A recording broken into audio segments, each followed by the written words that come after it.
तुरंत क्या कुछ कह रहे हैं, सुनिए। बिहारी लाल की, वृंदावन बिहारी लाल की, भारत माता की, भारत माता की, सरयू मैया की, सरयू मैया की, वंदे वंदे वंदे। नमः पार्वती पतिये हर हर।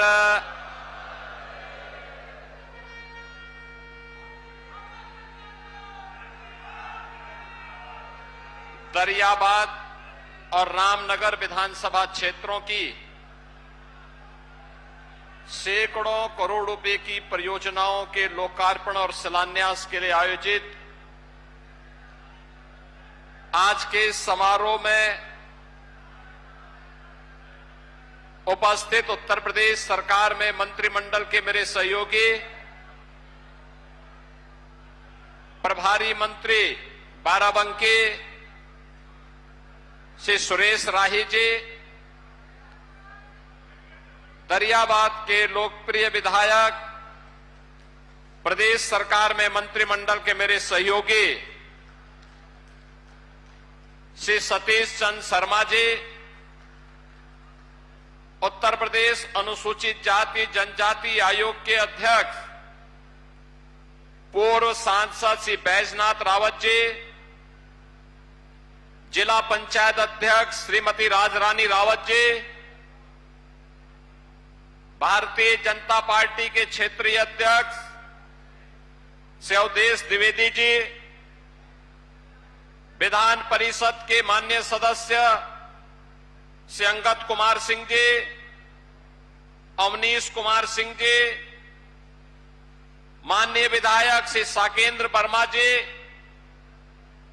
माननीय विधायक श्री दिनेश रावत जी, भारतीय जनता पार्टी के जिला के अध्यक्ष श्री राम सिंह वर्मा जी, पूर्व सांसद और भारतीय जनता पार्टी की प्रदेश की उपाध्यक्ष श्रीमती प्रियंका सिंह रावत जी, प्रदेश मंत्री श्री अवधेश श्रीवास्तव जी, पूर्व सदस्य विधान परिषद श्री हरि गोविंद सिंह जी, पूर्व विधायक श्री शरद अवस्थी जी, मंच पर उपस्थित श्री अरविंद मौर्य जी, शशांक कुसमेश जी, अम्बरीश रावत जी, रामकुमारी मौर्य जी, ब्लॉक प्रमुखगण रत्नेश सिंह जी, संजय तिवारी जी, आकाश पांडे जी, श्रीमती लकी सिंह जी, जगदीश गुप्ता जी, राम शरण पाठक जी, भारी संख्या में उपस्थित दरियाबाद और रामनगर के मेरे सभी उपस्थित बहन और भाइयों, रामनगर और बाराबंकी की इस पावन धरा को जो हजारों वर्षों की विरासत को अपने साथ समेटे हुए है और उस विरासत के प्रतीक के रूप में लोधेश्वर महादेव का ये पावन मंदिर पारिजात का महाभारत कालीन अक्षय वट के रूप में पारिजात का वह वृक्ष, इसके साथ ही कुलेश्वर महादेव मंदिर, इन सभी स्मृतियों को हमारे साथ सजे हुए बाराबंकी की इस पावन धरा को जिसे अभिसिंचित करती है मां सरयू और आदि गंगा के रूप में विख्यात गोमती नदी, इस पावन धरा को मैं कोटि कोटि नमन करते हुए आप सभी का अभिनंदन करता हूं। बहन और भाइयों, कितनी समृद्ध भूमि है, विरासत के साथ साथ कितनी प्रतिभाशाली विभूतियों को देने वाली ये धरती है और स्वाधीनता आंदोलन की अलख जगाने में भी इस भूमि का क्या महत्व है, हम जब इसके इतिहास को पढ़ते हैं तो देखते हैं तो गौरव की अनुभूति होती है। संत कवि बैजनाथ, संत कवि चतुर्भुज दास, संत कवि जगजीवन दास के साथ ही रविदत्त मिश्र, श्री शंकर दयाल अवस्थी, पंडित महेश दत्त शुक्ल, गुरु प्रसाद सिंह मुंगेश समेत तमाम ऐसे साहित्यिक विभूतियों को भी इस धरा ने भारत के साहित्य आकाश में उपलब्ध करवाया है। बहन और भाइयों, देश की आजादी के लिए, देश की स्वाधीनता के लिए अपने रणबांकुरों के साथ बलिदान हुए राजा बलभद्र सिंह चहलारी की ये पावन धरा हमें सदैव राष्ट्र भक्ति के लिए, अपनी भारत माता के प्रति समर्पण का भाव पैदा करती है। तो यहां के युवाओं की प्रतिभा, कभी केडी सिंह बाबू की हॉकी के एक प्रतिभाशाली खिलाड़ी के रूप में उन्होंने उस टीम का प्रतिनिधित्व किया जिसने भारत को मेडल दिलाने का काम किया था। ओलंपिक में भारत के नेतृत्व की टीम को आगे बढ़ाने में योगदान दिया था। वह वायुसेना के एक वीर ने फ्लाइट लेफ्टिनेंट के रूप में उन्होंने अपनी सेवा देकर के अपने आप को बलिदान किया था देश की सीमाओं की सुरक्षा करने के लिए। आज मुझे ऐसी पावन धरा को नमन करने और यहां की परियोजनाएं स्वीकृत हुई हैं, ऐसे लगभग 550 करोड़ रुपए की परियोजनाओं के लोकार्पण और शिलान्यास करने का सौभाग्य प्राप्त हो रहा है। मैं इसके लिए आप सभी को हृदय से बधाई देते हुए दरियाबाद के लोकप्रिय विधायक और प्रदेश सरकार के मंत्री श्री सतीश चंद्र शर्मा जी को, यहां के अपने एमएलसी और अन्य पदाधिकारियों का हृदय से अभिनंदन करता हूं। बहन और भाइयों, आज मुझे आकर के यहां पर सोमवार का दिन भी है और लोदेश्वर महादेव का दर्शन करके, बहुत पवित्र दर्शन और दिव्य दर्शन करके अंतःकरण को अत्यंत आनंद की अनुभूति हुई। कितना प्राचीन विरासत है, कितने सौभाग्यशाली हैं आप। इस जनपद में भगवान लोदेश्वर महादेव का आशीर्वाद प्राप्त होता है। अगल बगल के कई जनपदों के श्रद्धालु यहां आते हैं, लेकिन मंदिर जीर्ण शीर्ण स्थिति में, कोई पुरसा हाल नहीं। यह देश 1947 के पहले हम मान सकते थे गुलाम था, पराधीन था, लेकिन 1947 में देश की आजादी हुई थी। आजादी की वो लो बाराबंकी के लोदेश्वर महादेव के मंदिर तक भी पहुंचनी चाहिए थी, नहीं पहुंच पाई। आजादी के बाद वह लोग कब्रिस्तान की बाउंड्री वॉल के लिए तो प्राप्त हुआ, लेकिन लोदेश्वर महादेव के मंदिर को नहीं प्राप्त हुआ। हॉकी के लिए जिन्होंने भारत के राष्ट्रीय खेल हॉकी के लिए पूरा जीवन समर्पित किया, ऐसे केडी सिंह बाबू के हवेली के लिए नहीं वह पैसा उपलब्ध हो पाया था। पारिजात के महाभारत कालीन उस वृक्ष के संरक्षण के लिए नहीं हो पाया था। आज मुझे बताते हुए गौरव की अनुभूति हो रही है। बहनों और भाइयों, हमने भारत के विरासत के प्रतीक बाराबंकी की पहचान भगवान लोदेश्वर महादेव के इस पवित्र मंदिर के कॉरिडोर के लिए भी धनराशि स्वीकृत करती है। और आज मैंने देख करके अत्यंत आनंद की अनुभूति हुई, कितना भव्य कॉरिडोर बन रहा है काशी विश्वनाथ धाम की तर्ज पर।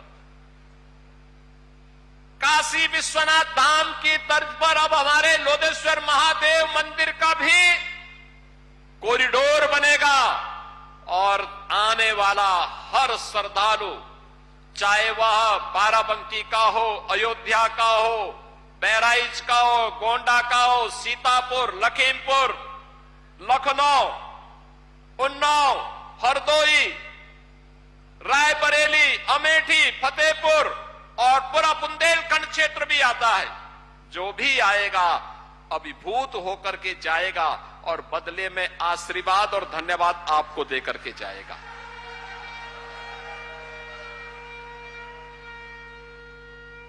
आप सरकार का सहयोग कर रहे हैं, सरकार का गठन कर रहे हैं, सरकार कार्य कर रही है और धन्यवाद भी आप भी प्राप्त करेंगे। बहन और भाइयों, यही काम तो हमारी सरकार ने किया है। अभी हम गोला गोकर्णनाथ में भी ऐसा ही भव्य कॉरिडोर का निर्माण कर रहे हैं, भव्य कॉरिडोर।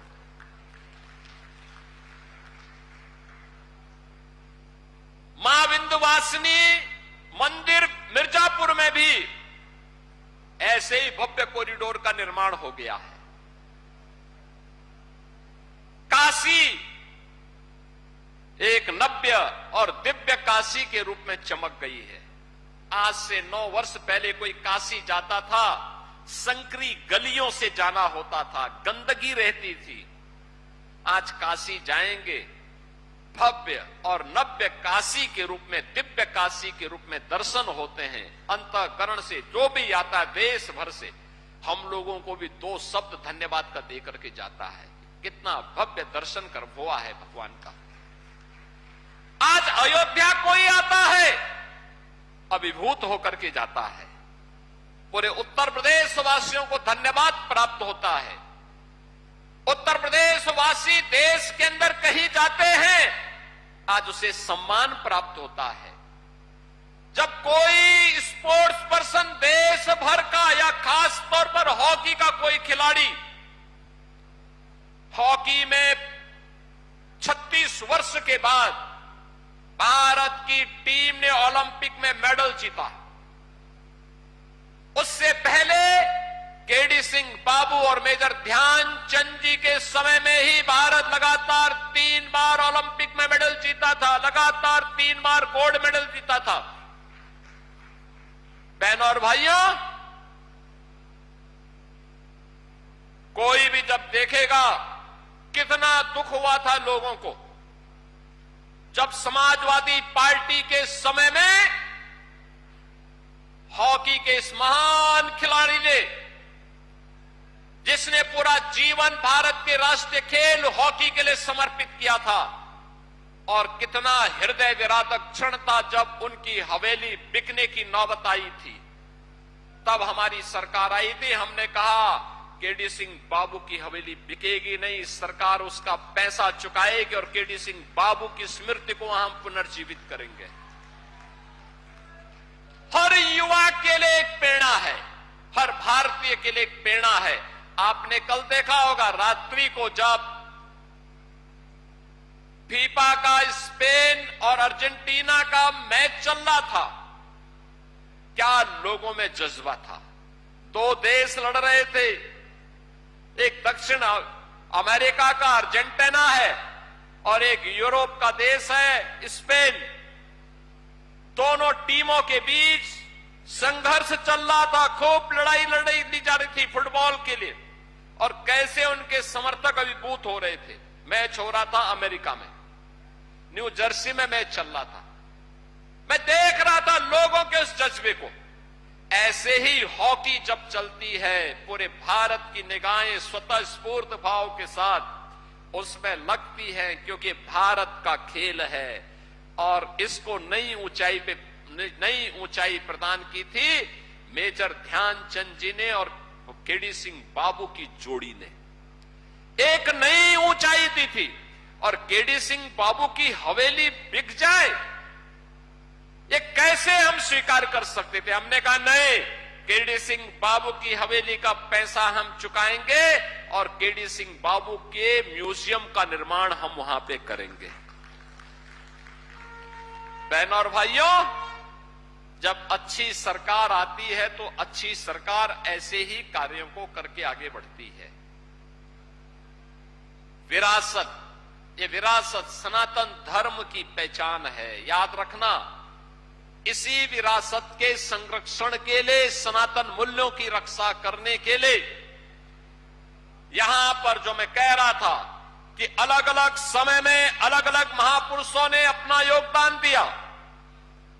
राजा बलभद्र सिंह चलारी जी ने भी अपना बलिदान इसी बात को लेकर के दिया था।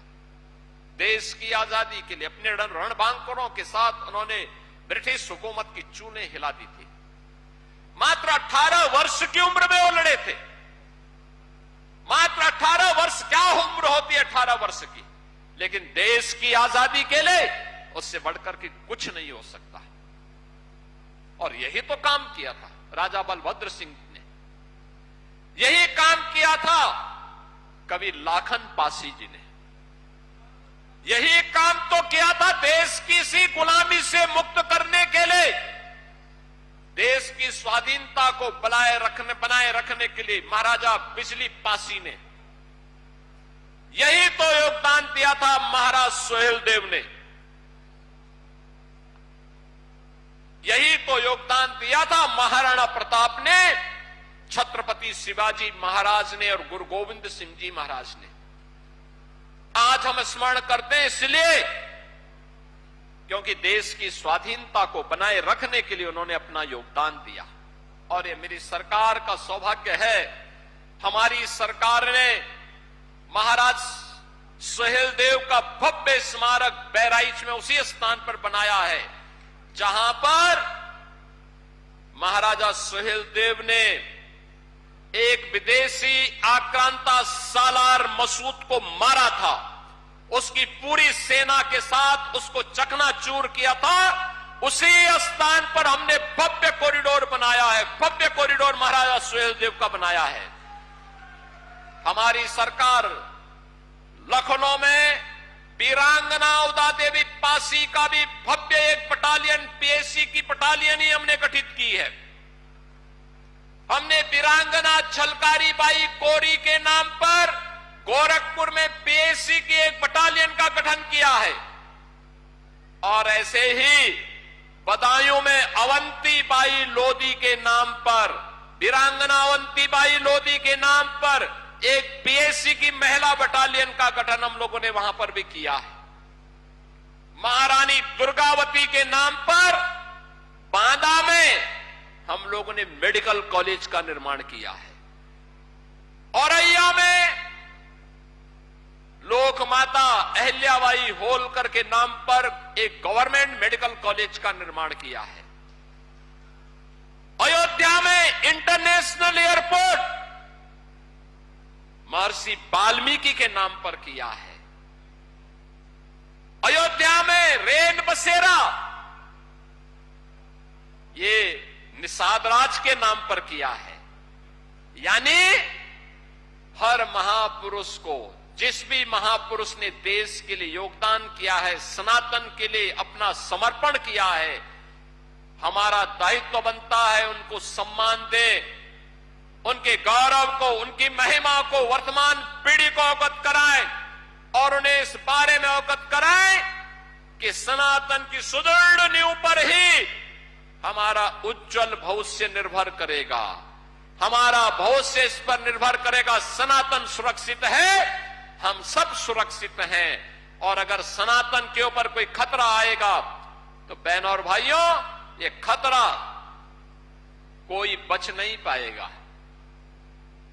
ये जो बांटने वाले लोग हैं ना, ये सपा कांग्रेस के नाम पर जितने भी नमूने हैं, याद करना जब आपके ऊपर संकट आता है सबकी बोलती बंद हो जाती है, ये सबका मुंह बंद हो जाता है, कोई बोलेगा नहीं।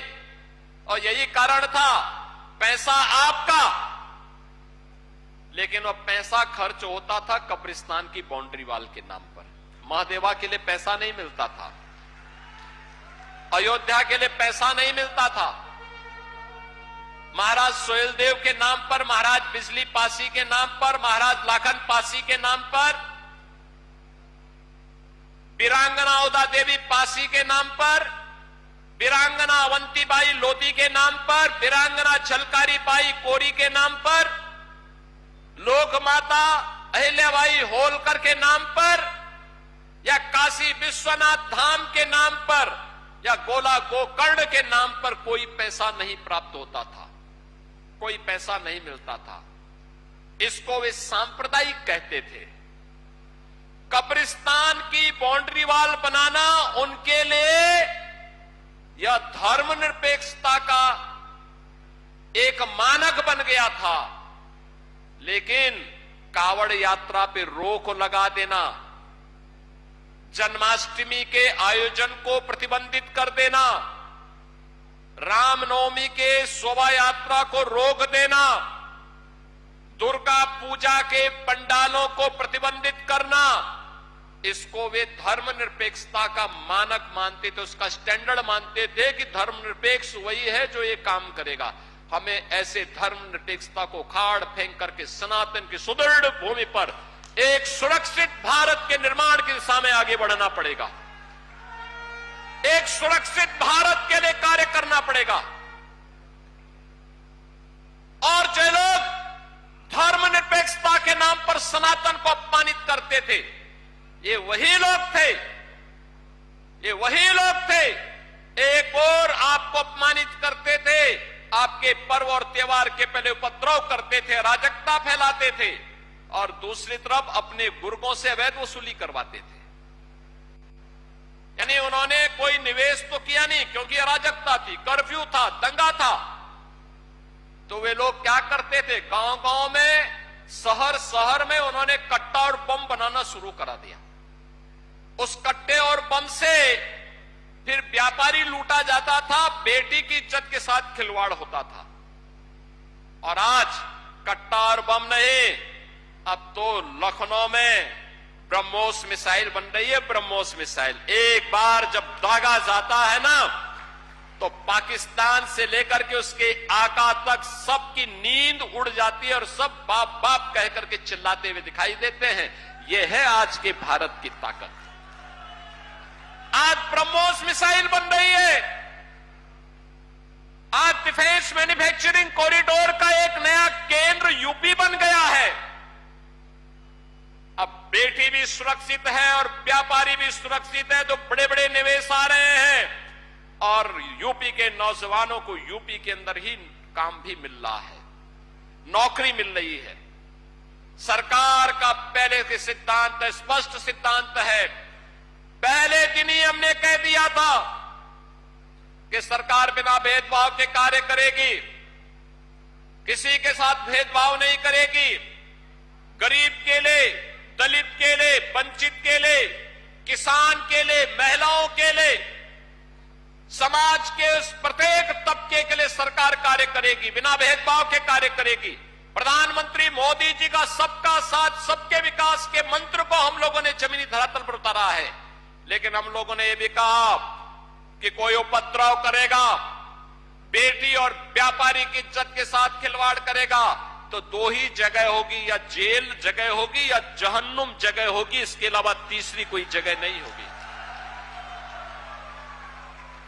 बहनों और भाइयों, आज उसी का परिणाम है। आप अब यूपी के बाहर कहीं जाएंगे, आज से 9 वर्ष पहले जाते थे, लोग आपको शक की निगाह से देखते थे, संदेह करते थे, आपसे 10 कदम दूरी बनाते थे। यूपी के लोगों के सामने, यूपी के नौजवानों के सामने पहचान का संकट खड़ा किया था एक कांग्रेस और समाजवादी पार्टी के लोगों ने।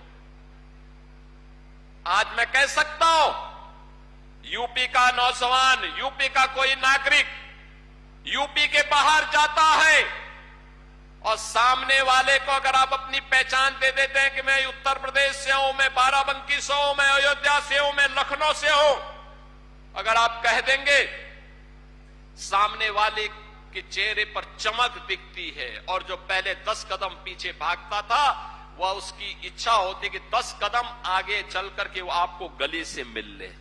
ये है सम्मान आज का। ये पहचान का संकट खड़ा करने वाले लोग कौन थे?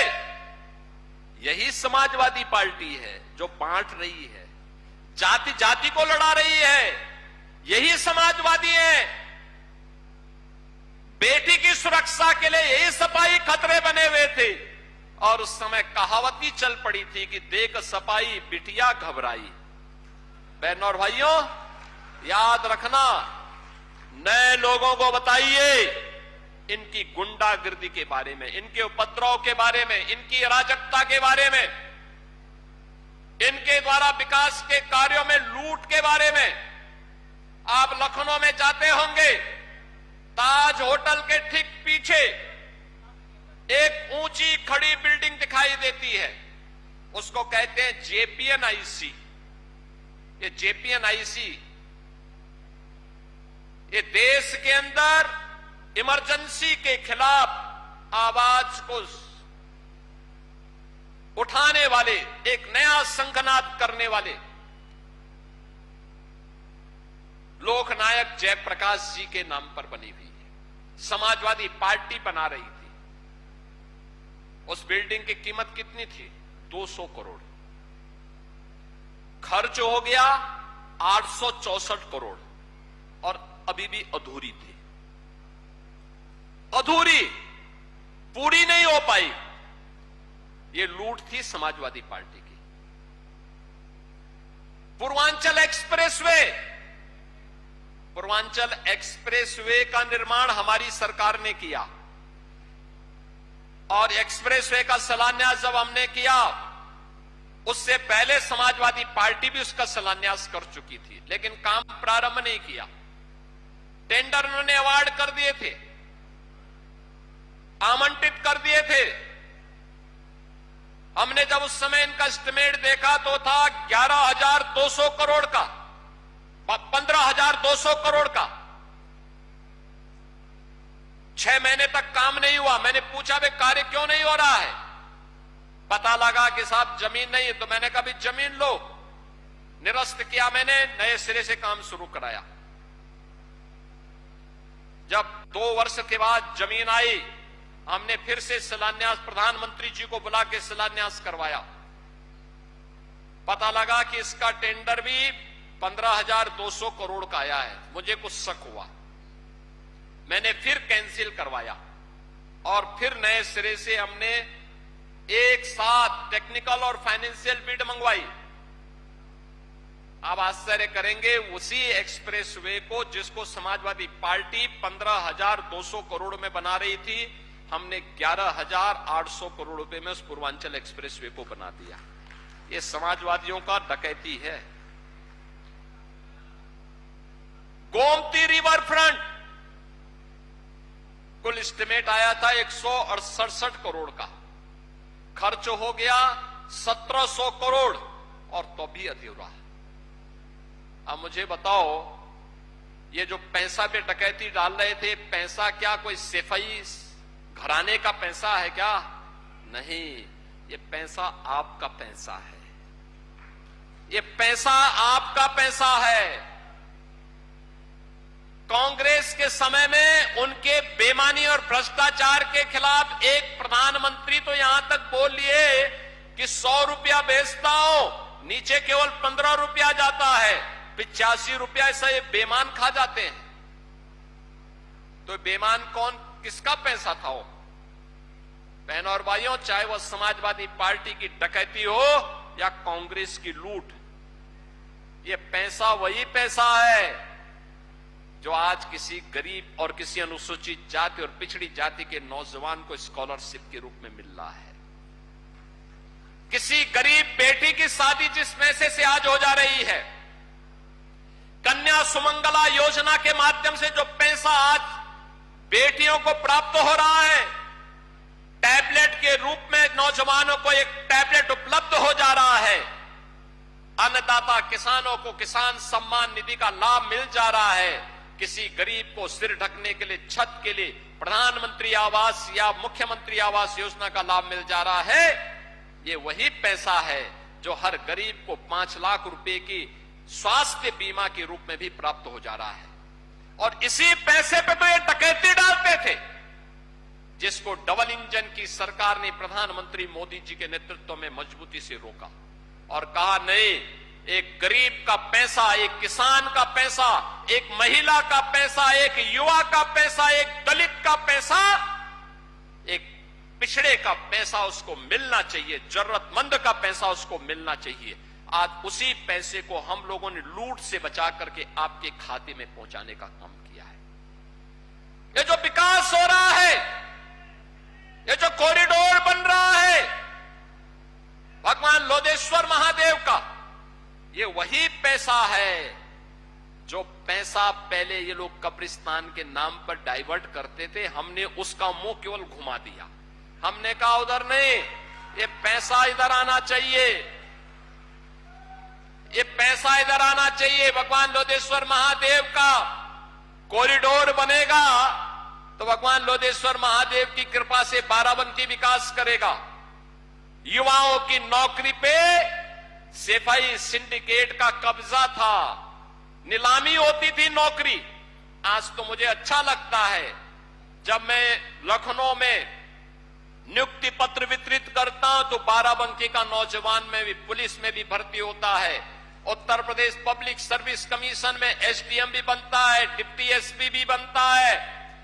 केडी सिंह बाबू की विरासत को आगे बढ़ाने के लिए स्पोर्ट्स कोटे से भी नौकरी मिलती है। हर एक स्तर पर आज बाराबंकी आगे बढ़ रहा है। प्रगतिशील किसानों की एक लंबी श्रृंखला भी बाराबंकी ने दी है और प्रधानमंत्री जी ने उसको एप्रिशिएट करते हुए कैसे पद्म पुरस्कार बाराबंकी के ही श्री राम शरण वर्मा जैसे प्रगतिशील किसानों को प्राप्त होता है। बहन और भाइयों, इसी की तो कमी थी, पहले इसी की कमी थी। ये लोग आज भले ही कुछ बोले, लेकिन इनका वास्तविक चरित्र सनातन विरोधी है। इनके कार्य डकैती डालने जैसे हैं।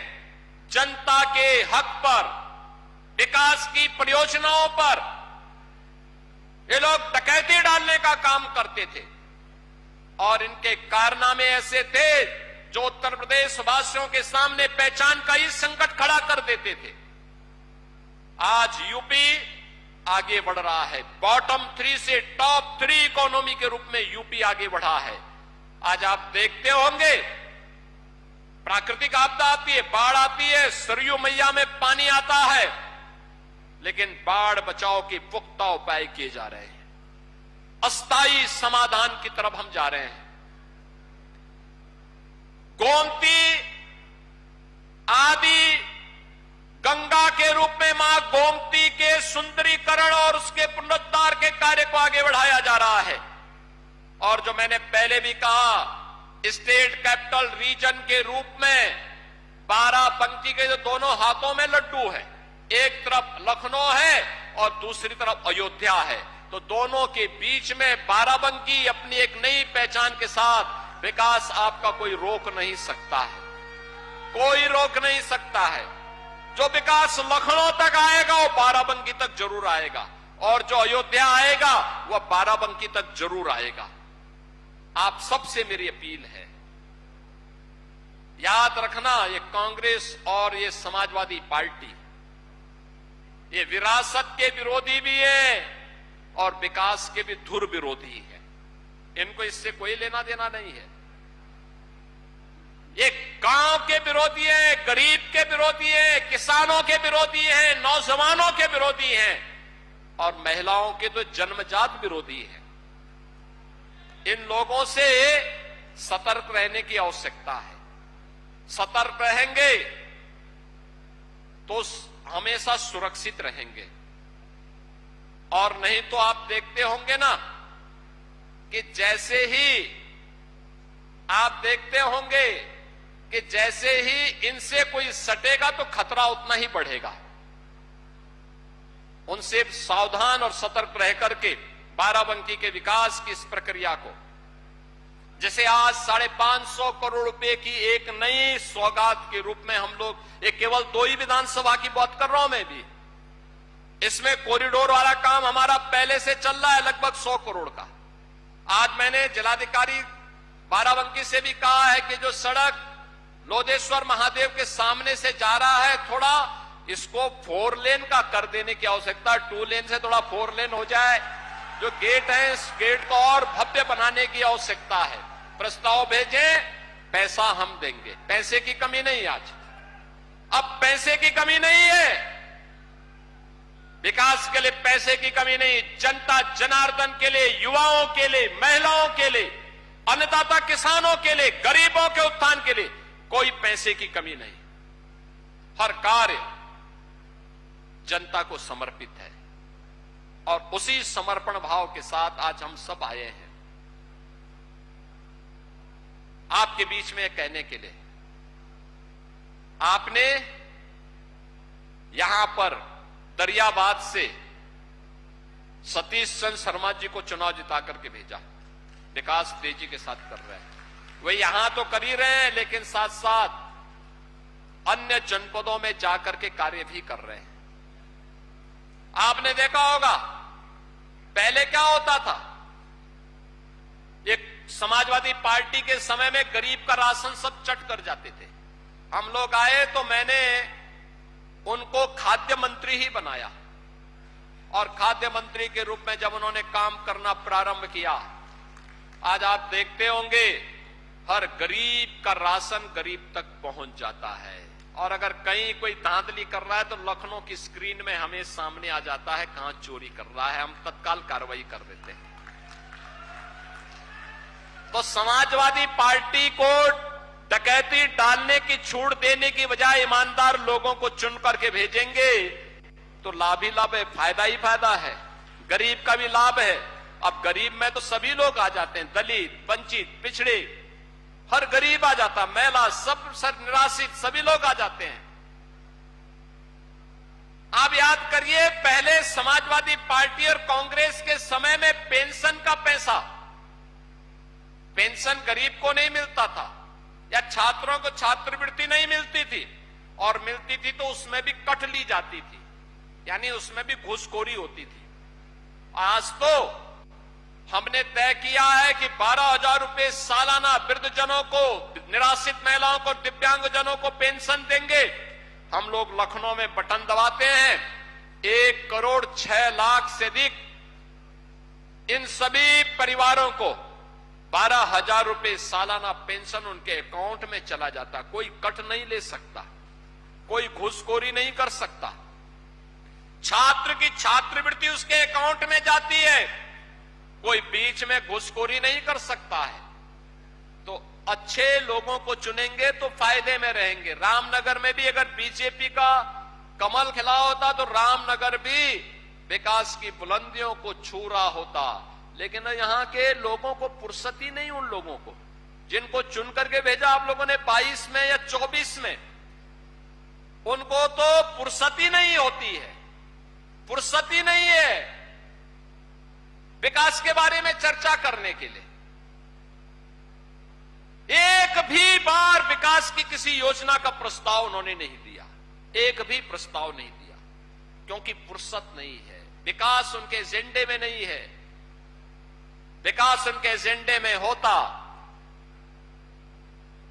तो रामनगर पिछड़ता नहीं, ये भी तेजी के साथ आगे बढ़ता। बाराबंकी में ढेर सारे कार्यक्रम हो सकते थे, लेकिन जिनको 24 में आपने जिता करके भेजा उनको फुर्सत ही नहीं है कि इसके बारे में सोच सके। और इसलिए बहनों और भाइयों, अच्छे लोगों को चुनेंगे तो वर्तमान तो ठीक करेंगे ही करेंगे, उज्जवल भविष्य की आधारशिला को भी वे सुदृढ़ करेंगे। और यह केवल और केवल भारतीय जनता पार्टी का कमल ही करा सकता है। मुझे बहुत अच्छा लगा आज भगवान लोधेश्वर महादेव की पूजा करते समय वहां पर भगवान लोधेश्वर महादेव को मुझे बहुत सुंदर कमल चढ़ाने का अवसर प्राप्त हुआ। यानी इसका मतलब कमल के फूल को भगवान लोधेश्वर महादेव का आशीर्वाद प्राप्त हो गया। आप सब इन लोगों को आशीर्वाद दीजिए, मजबूती के साथ आगे बढ़िए। आपको मैं आश्वस्त करने के लिए आया हूं कि बहनों और भाइयों, विकास के नाम पर कोई आपको छल नहीं सकता है। और विकास की जो योजना बाराबंकी की आएगी उसको हम आगे बढ़ाने का कार्य करेंगे।